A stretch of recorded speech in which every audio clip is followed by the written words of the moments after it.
welcome to another episode of NAPO's podcast, Standout. I'm productivity catalyst Clare Kumar, and always thrilled to be your host. Today, we're diving into a topic which has been very interesting for me to explore. I've kind of ignored it at my peril over the years. And when I met our speaker for today, our guest for today, Sunil Godse, I realized that I really needed to dig in and understand this a bit better. So what am I talking about? I'm talking about intuition. If you think of Jewel's song, what does she say? Follow your heart, your intuition. It will lead you in the right direction. Or have you heard the phrase, trust your gut? It's your gut instinct. So I'm like, what is all this about? I've always just used my brain to make decisions. I've been incredibly analytical, and sometimes that's just not enough. So I'm curious, as we can look into this concept of intuition, what's it all about? And Sunil is my guest today. I'm really excited to have him. Let me tell you a little bit about him before we get into the topic. He's the author of 2 books. The first was Fail Fast, Succeed Faster. And we know we have to embrace failure as learning and growing. And our topic for today, which is gut. What is it? How to trust it? And how to use it. And I thought, I definitely want to get into exploring why are we calling it gut and all of that. But first, let me just tell you that Sunil right now, he works sometimes with individuals, but often with corporations now on intuitive branding. So he's also figured out how to weave intuition into business. And it's a real power tool when you come to understand how that can serve you.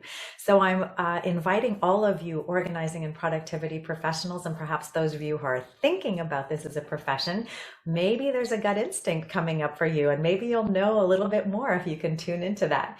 So Sunil is joining us from London, Ontario today, and I give you the warmest welcome, Sunil. It's great to be with you.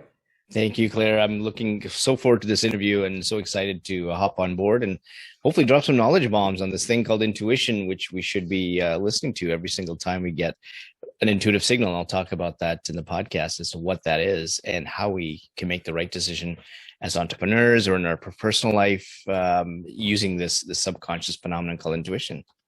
Oh, and I'm so excited for this too, because like I said off the top, and maybe we'll touch on some of the mistakes that I've made when I had a feeling that something was telling me I should be paying attention to it, and my rational brain just overruled. And so maybe we could start with the definition of intuition and why your book is called Gut. Absolutely. So gut was and this is actually there's a Canadian business icon whose name is Bruce Croxon, and Bruce Croxon has been a big supporter of mine. And I remember in the concept of the book, the first thing that came up to everybody's mind is gut, because that is a common phrase when it comes to listening to your intuition. So gut's probably the first one. And the second one happens to be, I hear voices or, things like that. But gut is primarily the predominant one. And so, the reason why we think about gut is, and I interviewed a neurologist friend of mine about this on intuition. He says is because a lot of the neurons, a high number of neurons go through the gut area. So typically when we sense something, it's a gut feeling that we get. But what I've certainly explored since then is that and discovered is that these signals are actually pretty unique to each one of us. And the gut signal could be signal number 3, or it could be signal that we're not sure which signal it is, because the way that intuition functions is that it sends you a series of positive or negative signals. Mm-hmm. And the positive signals are the ones that tell you to go ahead with a decision. And the negative signals are ones that tell you to back away from a decision. So what happens with your intuition is that when it sends you a signal, if you happen to ignore it, so in your case, when you start thinking rationally, it's going to send you another signal that's slightly louder, or it's going to change to try and get your attention. And it's going to continue to do that until there's a signal that you can't ignore anymore. And in fact, one of the people I've interviewed, she was in a bad relationship for a long time, and she ignored these sort of signals that started off as sort of uncomfortable things, hairs on the back of her neck, skin rashes, migraine headaches, until she actually heard the words "get out." And Wow. that's when she finally let this guy go. But by that time, she was financially devastated. He cleaned her bank account, even though she knew her intuition was telling her right at the very start, there's something wrong with this individual. You need to back away now. And other unique ones when it comes to business, I've had a CEO that's had seen an omen on his right shoulder. So a really unique, positive, intuitive signal is an omen popping up. So And positive, because when I hear omen, yeah, I think Damien omen, I think bad, negative, but there can be positive omens. absolutely. Yeah. So for him, he's able to say whenever he's made the right decision, and we'll go into sort of pattern matching and experience, because this is also very, very important to understand how these signals are actually formed. But for him, every time he made the right decision in his business, this omen seemed to pop up, no shape, no color. And he's now run two multi-million-dollar businesses in Canada based on that. And a unique negative signal was I had an interview with an entrepreneur. And nobody asks, I say, Claire, hey, let's go for a latte. What are your intuitive signals? You're going to say, this Sunil guy is a little off, right? It's not your typical question you Yeah, ask. because I don't know. I get a feeling like I Yeah, don't know what my signals are. exactly. And Yeah. that's the common, and hence the title of the book, Gut. Mm. But when I looked at it, I asked him, so what was that first negative signal? And he just didn't know. And so as he's telling me about all the business ventures he got into for the wrong reasons, like money, fame, or ego, he kept grabbing his left earlobe. And about 10 minutes in, he goes, oh my God, Sunil, I just realized every time I make a bad decision, the very first signal he gets is his left earlobe pulsating with heat every single time. And so that's how unique these signals are to each one of us. And so the way that I look at intuition functioning, it's like driving a car. When we drive a car, for those of us who are driving cars, we turn on the engine, and if the engine's sounding great, we simply drive off. Mm-hmm. We don't need to be mechanics. I don't need to, if I'm driving my car, I don't need to pop open the hood to look at compression ratios and gears and all that stuff. I'm not a mechanic. I just want to drive the car. And intuition behaves very much like that with your intuitive signals, as long as you're paying attention to it. But when you pop open the hood of this intuitive car, so to speak, there's 4 types of intuition that actually drive each of these signals. And the best way I can tell you about how these 4 intuitive types work is through a case study of a non-believer. And so one of my very first interviewees was a fellow by the name of John Rothschild. And John Rothschild was an investment banker for 25 years in Toronto. And so for him, data, spreadsheets, that ruled his life. And so when I phoned him up and said, hey, John, listen, I'm doing this thing on intuition. And he goes, what are you talking about, Sunil? Intuition doesn't exist. You're nuts. And he said, come on down. I'll give you an hour. I haven't seen you for a long time. We'll talk about this. He wanted to check if you were okay. Yeah, I think he must have brought his, a psychiatrist to sit probably in the other room saying, I have a patient for you. As long as I get a referral fee. But and so I come down and say, oh boy, this is gonna be a great interview. So I set up the camera in the room, and I start telling John about the CEO that's seen an omen, and the one who has his left earlobe getting hot. And at that time, when I was looking at the research, if you went online, it was all about voices from God, manifestation, it's coming from the cosmos. That's what the internet was sort of talking about when it came to intuition. Yeah. So to someone who's deep in spreadsheets and data, that's not going to fly with him. And so he says, look, like that guy that sees omens, I'd like to shake his hand. And he says, okay, any decision you make in life is based on experience and learning. And so now let's dive into the 4 types of intuition. One of the first types of intuition is called experiential intuition. And so if you look at your brain like an iceberg, 90% below water, 10% above water. The 90% below water is just subconscious area of your brain. And the number of data points it captures when you're born, we have 5,000 to 6,000 experiences per day. When you're older, 28,000 to 35,000 experiences per day, depending upon the research paper you want to read. Every single piece of learning, both formal and informal, every single piece of experience, both good and bad, gets put into the subconscious area like a library. And so by the time you actually make a decision, your intuition, your experiential intuition, has billions and billions of data points to inform you whether the decision you're about to make is the right one or not. So if you're about to make a decision and it's worked for you in the past or something similar, then your intuition is going to send you a positive signal to say, yeah, Claire, this did work out for you in the past. Go ahead with that decision. That's where you get that first intuitive signal. Yeah, so your friend's partially right.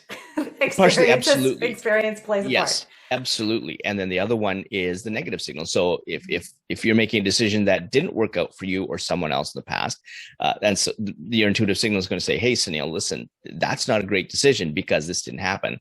Here's a negative signal that's going to tell you. And that's where the subtle negative or the subtle intuitive positive signals are going to come up. And that's when, if you continue to ignore them, they're going to reinforce that with something that you need to hear or sense. And so what I was telling John is sometimes your intuition has you go against the data. And he goes, well, hold on, Sunil, I actually have an example for you. And I said, okay, John, well, tell me that. And so John was in the business of putting franchise locations in. So if you look at a Wendy's or any kind of franchise, Burger King, McDonald's, his team would go in and take a look at a location, and they would use a benchmarking system out of 10. And so they look at traffic patterns, development of the area, and demographics as examples, as inputs. And so they'd come out with a score. Anything that is a 9 out of 10 or higher, they would put a franchise in. There was this location in Toronto, which is a dilapidated area of Toronto in the Esplanade area at one point for those from Toronto. And at that time, it was just run down. People were just going to the bars just to get wasted. And they wanted to put in a franchise that talked about beer pairings. And so his flashbacks were happening right now. That's yeah, you probably will recognize the franchise location once I mention it. But his team says it's a 5.5 out of 10. Now we're going to get into the second of the four called situational intuition. And we've all had this. We walked into a room and we go, something's off or something's wrong. And that's our intuition, situational intuition, saying something in what you're seeing or sensing is off than what it should normally be according to you. And so he walks into this Esplanade area and he's looking around, he's looking at his team's data and he goes, something is telling me. And now John's saying, perhaps it's intuition. This is all on camera. Perhaps it's intuition. I'm not sure, Sunil, but he went against the team's data and he put in something called the beer market. And the beer market was the best place for dancing. I used to love going there. Yeah. That was something that when John trusted his intuition to go against the data, and that became the most profitable franchise location under all of his in the 20 years that he did business. Wow. And then at one point, his purpose changes. John said, I'm done trying to run a business on the sidelines. I want to be a coach. So he wants to trade his 25-year career, making probably $3 to $4 million a year, to run start at ground zero, start at nothing. And so this is now we're going to get into the third of the four called relational intuition. What relational intuition does is it filters the people through to only allow those you should be listening to who truly care for your well-being, and they're a foundation for support. They're not yes people. These are people that will give you constructive criticism, but you just know in thick or thin, they will always be there with you. And you and I have probably been through hundreds of thousands of people, and I can count on, I have two. I only have two that I can absolutely rely on that are absolute supporters of what I am through thick and thin. And so in John's case, when he decided to make this move, all the people who were concerned about money, fame, ego, high-end restaurants, private jets, limousines, all of those people said, John, you're nuts. Yeah. Only one person bothered to ask him why, and that was his wife. And when his wife asked him, John, why do you want to do this? And I'm going to be paraphrasing this because this is on camera. When John starts our interview, he says, intuition does not exist, essentially. And when I come up with this particular question for him, 45 minutes into the interview, he goes, Sunil, sometimes you may have all the data, but you have to trust your intuition. And he said, he looked at his wife and he said, this just feels right. And that was his intuitive signal. And the fourth of the four is called creative intuition. Creative intuition looks at how risky is that decision. And so if you're eating a sandwich, you're turning left at the lights, your creative intuition is pretty low. But if you're going to do something that's absolutely against the norm, against societal norms, against what most people think, your creative intuition is pretty high. And so in John's case, you would think that his intuition would lead him to a business to take over that has a strong balance sheet, great revenues, good cash flow. Nope, not his intuition. His intuition says, John, you're going to run this tiny, almost bankrupt little restaurant, my friend. And so he does. He quits, rolls up his sleeves, walks into that tiny, bankrupt little restaurant. That tiny, bankrupt little restaurant was Eastside Mario's location number 1. Wow. And he grew that to over 1,000 locations, $2 billion in revenues over 20 years before he retired, just after our interview, all because it felt right.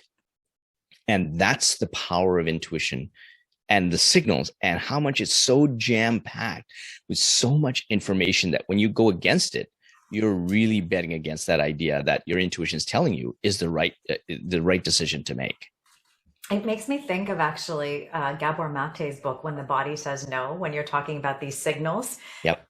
That's when the signals get out of hand and they're actually causing havoc in the body to say, hey, wake up. It's what happened to me. It's interesting. It took me 23 years to leave my marriage. and I knew in year 4 of our relationship that I knew it wasn't good. Yeah. That's a long time to stay in the wrong thing. And the body started saying no and giving me loud signals. And I'm like, so I left the corporate world in 2008 when I just realized I fell down the stairs in November, 13 stairs, took a tumble down in the morning. And then I thought, you know what? I have to get out.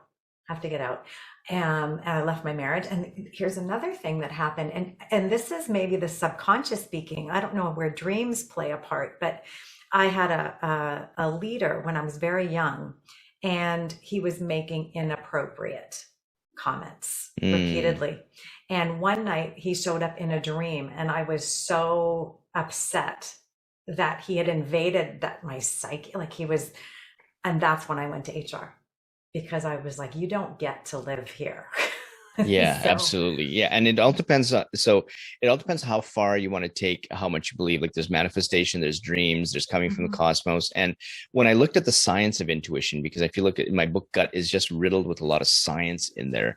I love that as a biologist. I love that. Yeah. There's just tons of stuff that I found out. Like, for example, one of the premises I had, like when I was 5 years old. So when I started on this journey of intuition, it actually was born from, there's a lot of pictures of brains for anybody that's watching us on YouTube right now. There's a lot of pictures of brains and the sciences all through here for the people that are curious about this, and also science-based for sure. So sorry. Absolutely. And I just want to kind of get into the story of why I kind of got into intuition. So when you mentioned both my books, and I wrote Fail Fast, Succeed Faster. And what I didn't find out is, like, when I started doing book tours on this around the world, the one question I used to get from entrepreneurs is, give me the one thing that's going to make me successful. And at that time I used to kind of roll my eyes and say, come on, man, like, this is a 400-page book here. I didn't come with a cue card or a business card to say, here's the one thing. I got stuff to say. I got lots to share. I got a 1-hour keynote here. Yet when I went back to the audio recordings, 90% of the people use some form. Some actually said I ignored my intuition. I didn't trust my gut. I knew what the right decision was, but I didn't do it. And so if all these people who have failed are saying the same thing, I didn't pick up on that. And that got me to dive into the science of intuition. And so one of the things that I remember when I was 5 years old, there was these video games that I wanted my dad to buy, and he said, sorry, they're too expensive. And I remember distinctly this voice saying, Sunil, go door to door to raise money. And that's what I did. I raised $200 on a Saturday. 5 years old? 5 years old. Yeah. Knocking on doors? I was knocking on doors saying, hey, I want to buy some video games, and my dad's not letting me. So can I, I'm just raising money. And I was raising money for charity also. And I was quite upfront. And I said, my school is doing something with charity. We're giving to this orphanage, and I'm raising money for video games. I had lots of milk and cookies, so I must have put on 5 pounds that Saturday from, people saying, you're such a cute kid, come on. The power of cute. Yeah. Yeah, absolutely. Yeah. I made sure I combed my hair and everything. And so I raised $200. I gave $100 to my dad. $100 went to charity. And then when I reflected on the times that I ignored my intuition, And so, I mean, Claire, we're both South Asian. And so I felt like there's 4 career doors typically for us South Asians. It's doctor, lawyer, a doctor, lawyer, engineer, or you're a failure. Yeah. And so I took door number 3, which was engineering, and I hated it.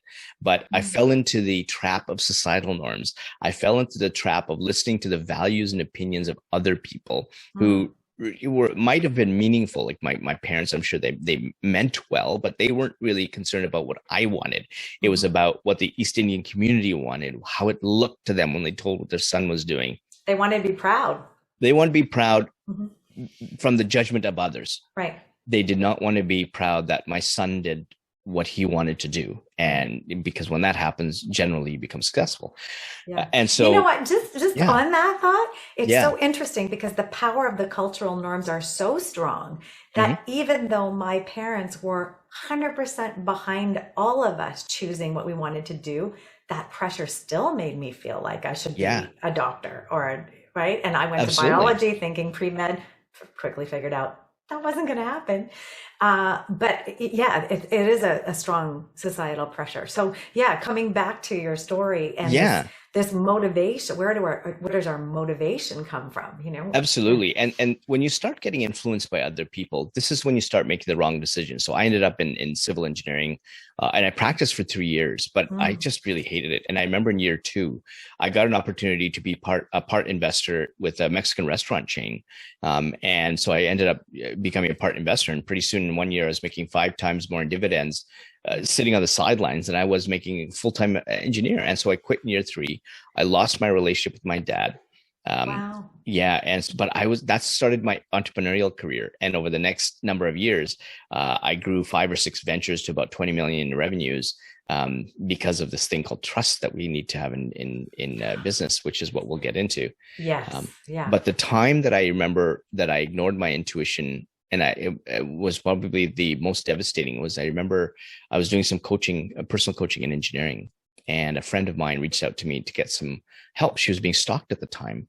And so she said, Sunil, I need to really get your advice. And again, there was something urging me to meet with her that afternoon. But I had a couple of people convince me to go for beers that afternoon.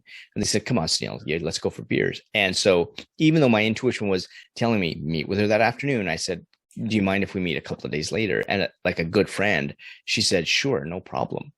And what ended up happening is the very next day, that stalker walked up to her at a bus shelter and put a bullet through her forehead. And she died. And my intuition was saying I should have met with her. And so I could have saved her life.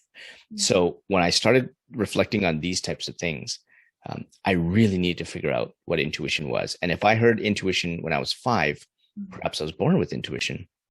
And lo and behold, I find a research study that shows that infants as young as 2 months old have been shown to have intuitive tendencies. And we often talk about the definition of intuition. And so in my podcast interview, I start every interview with that first question: what is your definition of intuition? And it's a wide variety of definitions. And the reason is because your intuition hits the amygdala. That's the flight or flight center. So you're either going to be eaten by a saber-toothed tiger, which is a negative intuitive signal, or you're not, which is a positive intuitive signal. It's just that simple from a scientific perspective. And because there's no capacity for language in that area, we put our own definition on it. So if people think it's just data and experience, like John Rothschild, fantastic. If you think it's voices from God because you have very heavy religious influence, fantastic. If you think it comes from dreams, if you think it's manifestation, if you think I had an former NHL coach saying it came from the cosmos, and he said, okay, right? For me, it's not there to shove a definition down your throat. This is your experiences. How intuition works for you, how you define it is very, very important. My message is use it, because every single time it's going to give you a signal, it's going to be the right decision. And other research has shown that when they looked at entrepreneurs, they measured things like skin conductance and sort of, the sweat glands and all that. And they found that intuition hits you on average 7 to 10 seconds before you make a decision. And when it comes to trust, which is so important in business, your trust actually starts in 33 milliseconds. So when you actually meet someone, or you want to buy someone or work for someone, in 33 milliseconds, your intuition starts gathering a lot of information and it starts saying, okay, I'm not sure if I trust this person or I do. And it takes under 14 seconds for you to exchange time, money, or effort with that organization. And so in under 14 seconds, you already know if you trust that person or that situation in front of you. The rest is, so we can have a half an hour interview. Yeah. That's great. But you've made up you've got a cue. Absolutely. You've got a signal within 14 seconds. Wow. Absolutely. And so, and for any of the entrepreneurs that are listening or watching, when they meet a customer for the first time, or they're coming in for a job, or they're looking to work for someone, or they're trying to deal with a vendor, or what have you, within 14 seconds, they will know through things like tone, body language. There's 7 micro expressions that you cannot fake. Even sociopaths cannot fake those 7 micro expressions. Then you kind of, you know exactly what the situation is in the entrepreneurial event that you're experiencing, whatever it is. And that's the training I do with intuitive branding, is to do that. And the other, with the 4 types of intuition, we're all naturally stronger in one of them because of how we made decisions in the past. But that also means that we're weaker in the other 3. And so all 4 types of intuition give you a signal, as I was talking about. So we're generalizing with gut and whispers and, you know, things like that. But each one of those 4 sends you a signal. And so with the one that you're stronger in, that's the one you're going to listen to. That's going to have that gut or the omen or what have you. But the other 3, because you're weaker in them, you are not able to sense those signals. And so let's say you've got 3 positive signals coming from the strongest one you had and 2 of the weaker ones. But if one or more of them are sending you a negative intuitive signal and you can't sense it, you start going ahead with that decision when you should be moving away from that decision. And so that's where the problem comes. And so now we start making a series of bad decisions that take you down a path that you don't want to be on. So how do we tune into this? What can we do to be more attuned to our intuition, to start embedding it into one of those things that we're noticing and paying attention to? So the very, very first thing I have people do, which everybody can do right now, is they take a piece of paper or take 2 pieces of paper, and they look at what their positive and negative signals are. And on the one piece of paper is they take a look at, okay, what are the good decisions I made in the past? And what did it feel like at that moment? Because those feelings are exactly your intuitive signals. And so it could be an actual feeling in the gut area, whatever it is, describe it. And then you do the same thing for your negative signals. And for each of them, what you want to make sure is that the first intuitive signal, especially for the negative ones, or was that the third one? Like, was there a decision before that I made that led to that 4th decision? Was there a second one that led to the 3rd one? And what you want to do is you want to scrape down the layers until you get the first subtle signal. Because the problem is, like, let's say you and I do that exercise.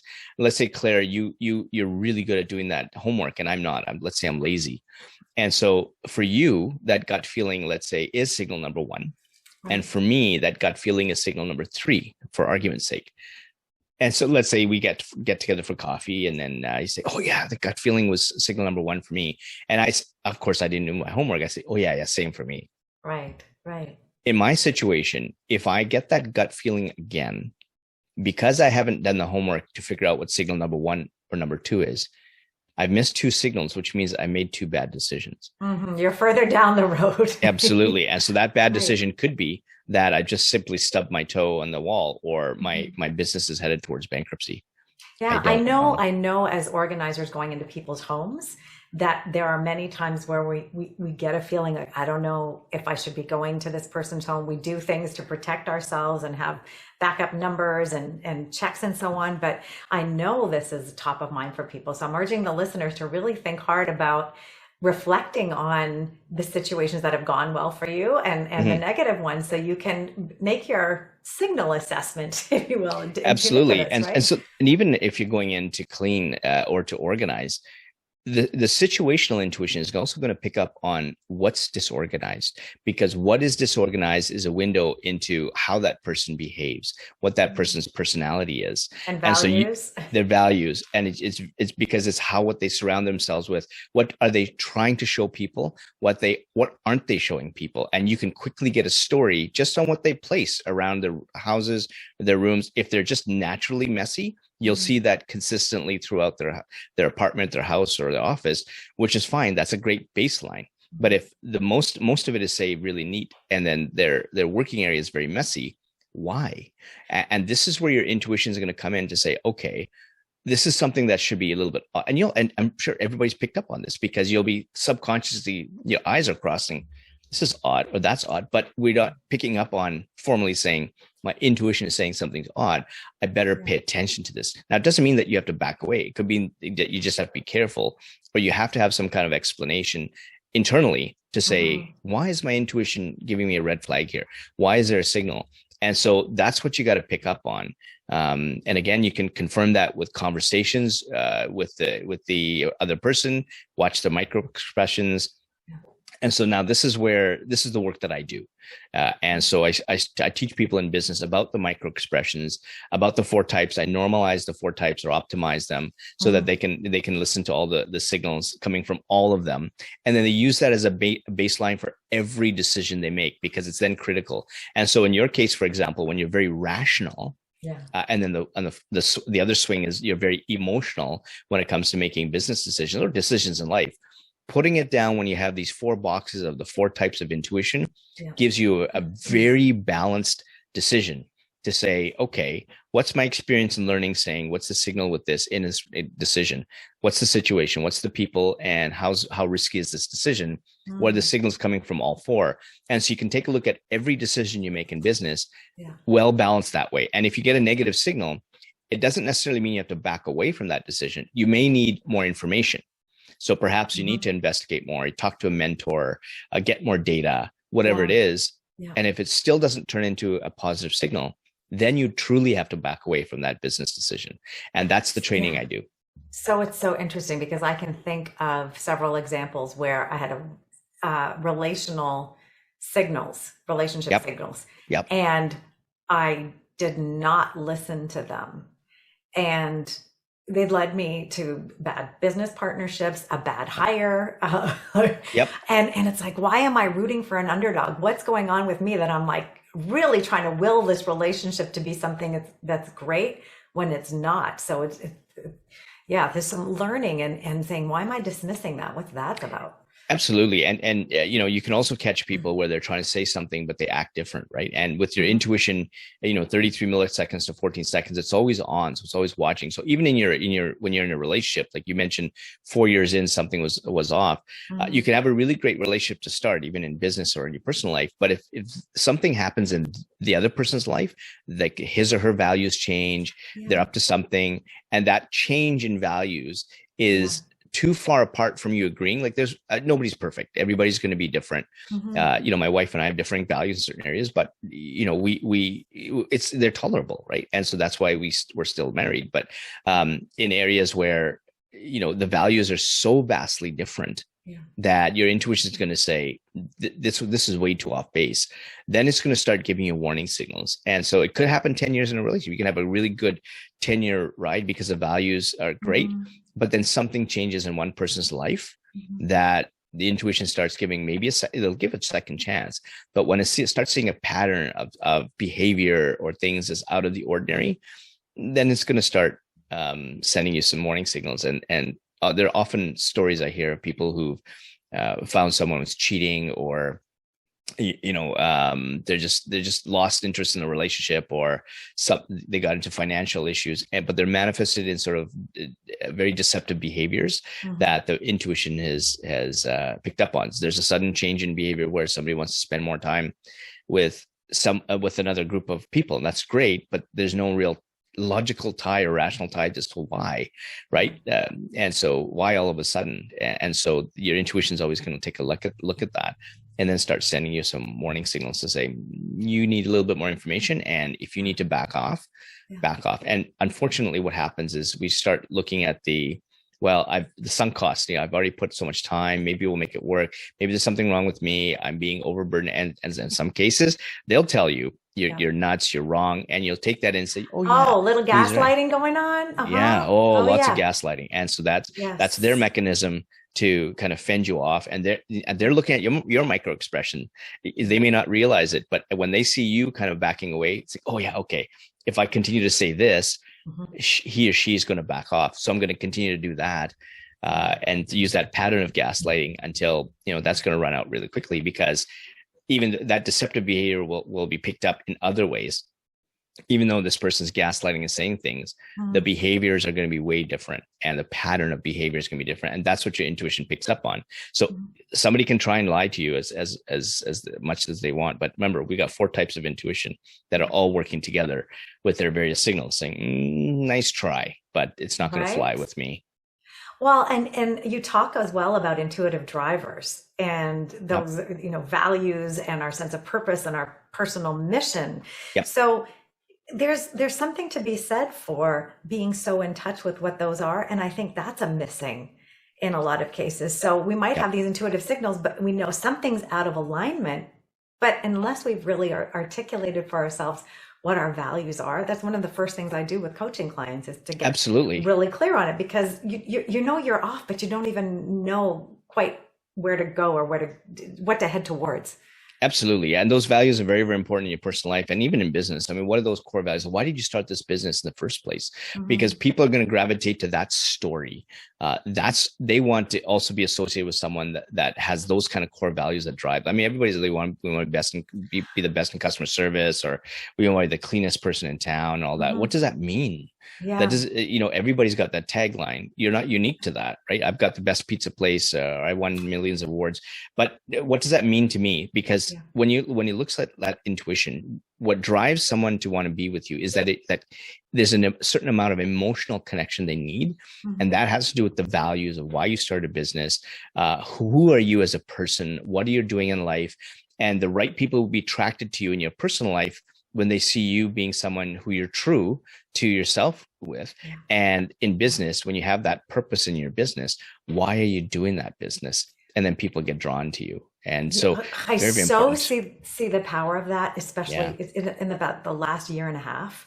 I've really stepped into expressing more of who I am. Yep. People will have heard me talk about the high sensitivity and Yep. this mission I have in the world to make it safer and more tender and create a happy space. All Yep. of that is, I'm finding it's magnetic, and I had no idea beforehand. So there is such a power in stepping really fully into those values and expressing them and seeing what that does in your business. I can't quite believe it, actually. It's that powerful. Yeah. And those values they're the ones that drove joy in your life from the past, right? And so it's finding that joy again in what you do and attracting those people who are going to share in that joy. And the one thing that I continue to say is that, and we're all unique, but if somebody's not going to share in that joy with me, I just tell them, either you're going to be on the same train with me. This is my train. This is the track. This is the speed I'm going. Right. If you don't enjoy it, get off at the next station. And if you continue to bother me, I'll throw you off the train myself. This is decluttering your people. Big time, big time. Right? I just can't, Yeah. I don't have time to play puppeteer to myself and be someone I'm not. I'd Yeah. rather just come forward and this is who I am. This is what I stand for. These are my values. These are my family's values. And if you want to come along, we'll have an amazing friendship. And I've got some amazing friends that have come and gone, and we've had just unbelievable experiences together. Yeah. And that's what life should be all about. And that's all driven by intuition, making sure that you select the right people in your life and in business so that that becomes an unbelievable experience for you that you'll never regret. And that's one thing I say, don't regret when you're 65 or 70. Don't regret tomorrow. Stop regretting today. Right? What are That's we waiting powerful. for? That's Yeah. that's so powerful. So Neil, you've shared so much in our conversation today, so people have a better sense of, gee, what is that intuition? The 4 different kinds. It comes from, you got to pay attention to your signals and tune into those, and step into this experience of living your values and inviting those in who share, who resonate well with you, who are vibrating with you, kind of thing. Absolutely. So thank you so much for joining us. It's been wonderful to dive into this topic. I loved reading your book. Again, it's called Gut: What It Is, How to Trust It, and How to Use It. So I invite all of our listeners out there to get a copy of the book and dive in. You'll understand a little bit more and be prompted to get in touch with that part of yourselves. There's just to give a bit more information, there's a part on individual intuition, and then there's a part on corporate intuition, which looks about at how it really shows up in business as well. So you kind of get both perspectives, which is immensely valuable. So Sunil, thanks again for joining us. No problem. I invite everyone to, as always, check out all of our episodes at napopodcast.com and share your feedback. We'll be sharing this, of course, in social media. So let Sunil know what really resonated with you. When has your intuition served you? When have you dismissed it, like I did, and really made some decisions which did not turn out so well? Let's hear what you have to say about intuition and how you're going to use it going forward. So until next time, please be safe, stay kind, and enjoy your journey. And of course, tune into your intuition.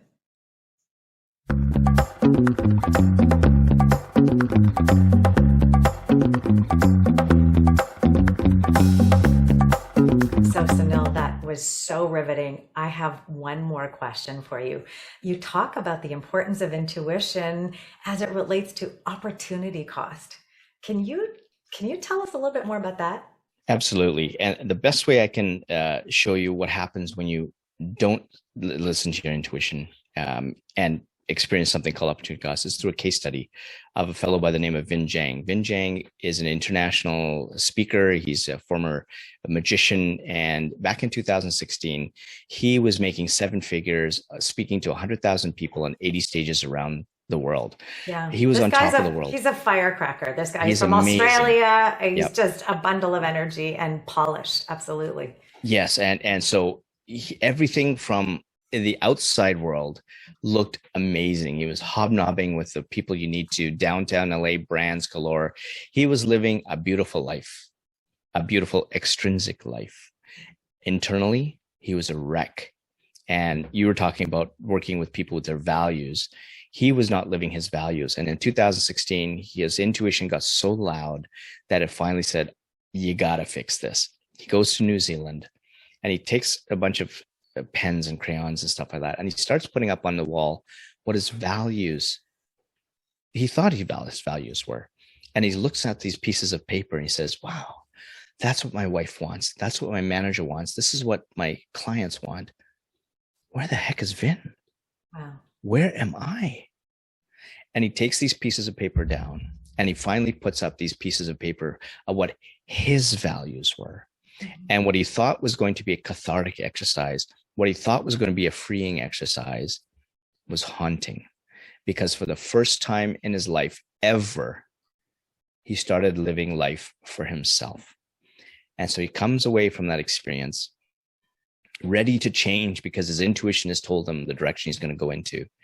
And he falls back in the same old life, same old people, same old extrinsic rewards. And 6 months go by and his parents come up from Australia and his mom pulls him aside. And she says this, she has this saying in Vietnamese, and it says, when you hang around squid, you're going to get some ink on you. And she goes, you've got a lot of ink on you. This is not my boy. Wow. And that was his, what I call intuitive wake-up call moment to say, I'm done. And he sells his car. He gets rid of his friends. He sells his downtown LA apartment, moves out to the suburb. And he even says in my podcast, if I want to quit this 7-figure year career, I'm going to. If I don't no longer love my wife, I'm going to tell her, I don't love you. I'm leaving you. Because he needed to be really true to himself and live life in the way he wanted to. And where the opportunity cost comes in is, I was telling Vin, it was not just the time that you lost, the 6 months that you lost, that you ignored your intuition. It's also the 6 months that you lost in terms of experiences if you would have trusted your intuition. So you actually lost a full year of your life. And if you're in the business of helping 100,000 people improve their lives every single year, how many people did you leave behind? How many people did you not help? And he just looked at me and he said, I've never, ever thought about that way. Mm-hmm. And that's the opportunity cost of you making a bad decision by not listening to your intuition. It's twice the cost of your life. That's powerful. It's making me think a whole lot. But most importantly, it's an invitation to really embrace this sense of intuition, grasp hold of those signals and say, I notice you and I'm listening. Absolutely. And then Yeah. follow through. Yeah. And then I'm listening and I'm going to act, because act. just listening is great. But if you don't pair that with action. And that's where some bravery comes in. Yeah. That's where bravery comes in. And then I think this past couple of years of really stepping into who I am and this is the first time I started to trust and actually anchoring in that I'm just going to keep showing up how I want to show up, who I want to be and how I want to be. I can trust. I've experienced enough coming to me from that's just how I'm going to operate now. There's no going back to not talking about who I am, really, the challenges I have, the struggles that I have, and the deep motivations I have to serve. So yeah, it's very liberating. And even, I mean, if you look at I'm hoping we continue to keep in touch as well, but now I've come in your path, and for me to be a really good friend to you, you might have come from some past and stuff, but for me, it doesn't really care. We have a great relationship today, moving forward. And to me, that's more valuable. And so if it's valuable to me as a friend of yours, why are you giving value to something that I'm not valuable with when it comes to you? Right.